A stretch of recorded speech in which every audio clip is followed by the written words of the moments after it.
They passed out those hats for sure. Entirely inappropriate to use that as a point of a political rally. The president seems to have confused in some way this troop visit with a campaign rally by raising things like the border wall and things that he's done for them. Every time he's around military audiences, he tends to politicize it. Okay. Well, the media in a frenzy slamming the president's surprise visit to troops in Iraq. But what does his visit actually do for morale for those serving on the front lines? Here to weigh in, retired U.S. Army Ranger and author of the book Outlaw Platoon and Man of War, which just came out, Sean Parnell. Thanks for being here. Appreciate it. Thanks for having me. Thanks for having me. How do trips like this, how do troops receive trips like this?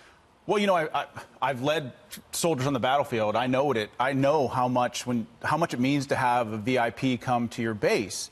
I also know what a tremendous honor it would be to have the commander-in-chief come to your base. And so when I saw President Trump out there visiting the troops, I mean, clearly the troops love and adore him.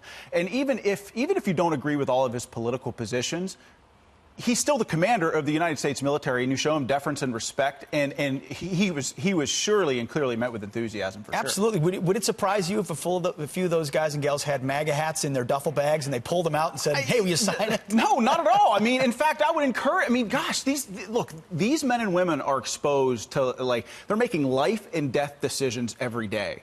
And so the fact of the matter is, when you're in combat, you don't know if you're going to be around tomorrow. And so if you've got a MAGA hat in your bag, or you've got a Trump flag in your bag, and you want to bring it to meet the president to get him to sign it, God, just let him have it.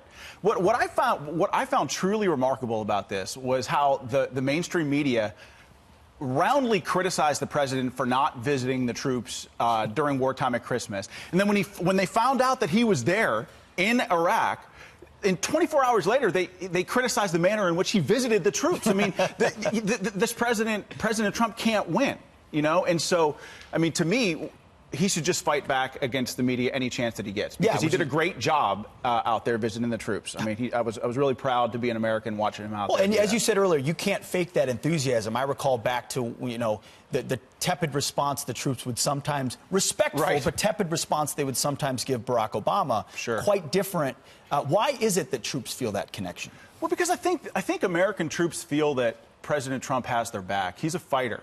And you know, as a leader, your decisions aren't always going to be popular, and I think people in the military know that. And again, like whether you agree with the president or not is irrelevant. That the troops feel that this president, when their backs are up against the wall, will have their six, and that matters a lot. And all the criticism about the president, like this visiting the troops, and it's like a campaign rally. It's not like he has these troops marching down Pennsylvania Avenue, knocking on doors for him and stuff. He simply showed up to see the president speak and greet him in Iraq.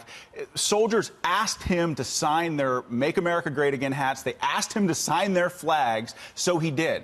But what I find is the media is sort of passively attacking the troops. I mean, you see them going through this B-roll and saying, that's an Air Force captain there, and she has a Trump flag, and look at those SEALs. How dare they have Make America Great Again hats? Well, I mean, that's just... Yeah, now they're calling out the troops. I mean, that's what they're doing. At Christmas time, in combat, it's not a good look. No, good stuff. Well, you would know. You served multiple Christmases, I think, deployed overseas with your men. Thank you for your time, Sean. And Thanks, congrats on the book, Man of War. Good stuff. Check it out.